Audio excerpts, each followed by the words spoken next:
যে Tripura engineering service বা ইঞ্জিনিয়ারদের নিয়োগ বিগত 7 বছর ধরে এই রাজ্যে বন্ধ। 2016-17 সালে শেষবারের মতন টিইএস পরীক্ষার মাধ্যমে 298 জন ইঞ্জিনিয়ারকে নিয়োগ করা হয়েছিল এবং 2018-তে ভারতীয় জনতা পার্টি সরকার আসার পরে এই ইঞ্জিনিয়ারিং নিয়োগ বন্ধ। আমরা জানি যে 2023 সালে 400টি ভ্যাকেন্সি দিয়ে টিইএস একটি পরীক্ষা সংগঠিত করে এবং এই পরীক্ষাতে নতুন কিছু নিয়ম এবং আইন তারা অ্যাড করে, যার মধ্যে পরীক্ষায় প্রিলিমস, মেইন এবং তারপরে নিয়োগ ইন্টারভিউ। এই প্রিলিমসের পরীক্ষা যখন শেষ হয়, রাজ্যের বেকার ইঞ্জিনিয়ারদের তরফ থেকে একটি দাবি উঠেছিল যে পরীক্ষার প্রশ্নপত্র ভুল, এই যে পরীক্ষাতে যে প্রশ্ন করা হয়েছে এগুলো আউট অফ সিলেবাস এবং যে প্রিলিমসের নতুন এই যে নতুন পরীক্ষা নেওয়ার যে প্রিলিমস পরীক্ষা নেওয়ার যে নতুন নিয়ম তার কোনো গাইডলাইন বা কোনো প্র্যাকটিস পেপার ছাত্রদেরকে দেওয়া হয়নি এবং যে প্রশ্ন বা কি অ্যান্সার্স তাদেরকে দেওয়া হয়েছিল তা টোটালি ভুল। যেখানে নিয়ম আছে যে 100 নম্বরের মধ্যে 20 মার্কস মানে 20 নম্বর জিকে এবং কারেন্ট অ্যাফেয়ার্স নিয়ে হবে, 80 মার্কেটিং, ইঞ্জিনিয়ারিং, টেকনিক্যাল কোশ্চেন্স হবে, এটার মধ্যে 15 মার্কসের অঙ্ক থাকবে। কিন্তু আমরা দেখেছি এই প্রশ্ন হুবহু গেট এবং ইউপিএসসি থেকে উঠিয়ে দেওয়া হয়েছে এবং ক্যালকুলেটর এলাও করা হয়নি এবং ওই পরীক্ষাতে প্রায় 45 মার্কসের মতো খালি অঙ্কই ছিল এবং ক্যালকুলেটর ছাড়া এই ইঞ্জিনিয়ারিং এর টেকনিক্যাল অঙ্কগুলোকে সলভ করা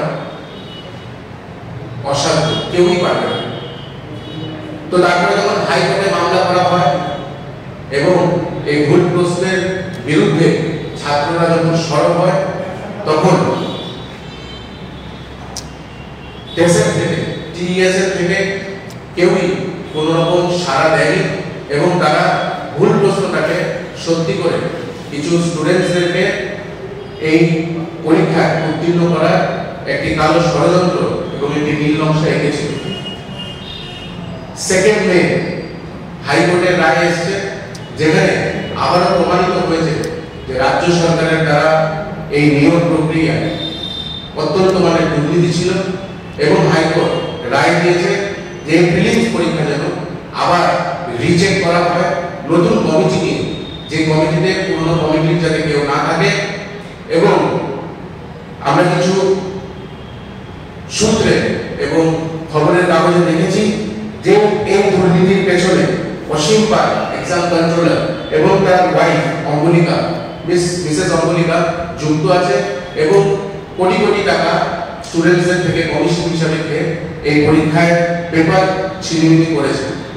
আমরা এটাও সূত্রে খবর পেয়েছি যখন পরীক্ষা হয়েছিল, পরীক্ষার ডেট ছিল জুলাই 16, 2023 এবং পিআরটিসি কে আবার নতুনভাবে নিয়োগ করে এই পরীক্ষা নেওয়া হয়েছিল অক্টোবর 8, 2023 তে। কিন্তু যখন পরীক্ষা নেওয়া হয়েছিল এই 2.5 মাস যে পেপারগুলো কোশ্চেন পেপারগুলো কতটুকু মানে এই কোশ্চেন পেপারগুলো লিক হয়নি তা নিয়ে প্রশ্ন উঠেছে, কারণ যখন পরীক্ষা দিতে গেছিল পরীক্ষার্থীরা সেই কোশ্চেন পেপারের মধ্যে কোনো রকম সিল বা কোনো রকম সরকারি স্বাক্ষর পায়নি। এবং আমরা আবারও জানাই যে রাজ্য সরকার বেকার বিরোধী সরকার এবং এই সরকার বারংবার বেকারদের জীবনকে নিয়ে ছিনিমিনি খেলছে। আমরা আগেও যুব কংগ্রেসের সহসভাপতি শাহজাহান ইসলাম এই বিষয় নিয়ে চিঠি লিখেছিলেন এবং আমরা এখনো দাবি করছি যে প্রিলিমস পরীক্ষা যাতে বাতিল করা হয় এবং তার সাথে যাতে অসীম পালকে এবং অমরিকাকে সেই পদ থেকে সরিয়ে নেওয়া হয়, কারণ তারা প্রচন্ড মানে দুর্নীতির সঙ্গে যুক্ত। এবং আরেকটা প্রশ্ন, এবং যেই প্রশ্নের উত্তর আমরা এখনো সরকারের মুখে কিছু শুনতে পাচ্ছি না। আমরা কিছুদিন আগেই জানি যে কোঅপারেটিভ ব্যাংক নিয়োগে যে আসাম যাওয়ার বাসটিতে অ্যাক্সিডেন্ট হয়ে একটি তরতাজা প্রাণ মারা গেছে, তাকে কোনো রকম সাহায্যের কোনো আশাই এই সরকার দিচ্ছে না। এবং আমরা যখন রাজদীপের বাড়িতে গেছি, আমরা রাজদীপের পরিজনদের থেকে শুনেছি যে অ্যাম্বুলেন্স দিয়ে তার বডিটা নিয়ে আসা হয়েছে, সেই অ্যাম্বুলেন্সটাও পর্যন্ত রাজ্য সরকার কোনো রকমের আর্থিক সাহায্য করেনি। আমরা দাবি জানাই। এবং আপনারা জানেন এই কোঅপারেটিভ ব্যাংক নিয়ে সবচেয়ে প্রথম যুব কংগ্রেস সরব হয়েছিল, এবং আমরা আবার দাবি জানাচ্ছি কোঅপারেটিভ ব্যাংকের কাছে এবং রাজ্যের মুখ্যমন্ত্রী শ্রী মানিক সাহাজির কাছে যে আপনি অতি সত্বর এই পরিবারের পাশে দাঁড়ান এবং এই পরিবারকে একটি চাকরি আপনার দিতেই হবে।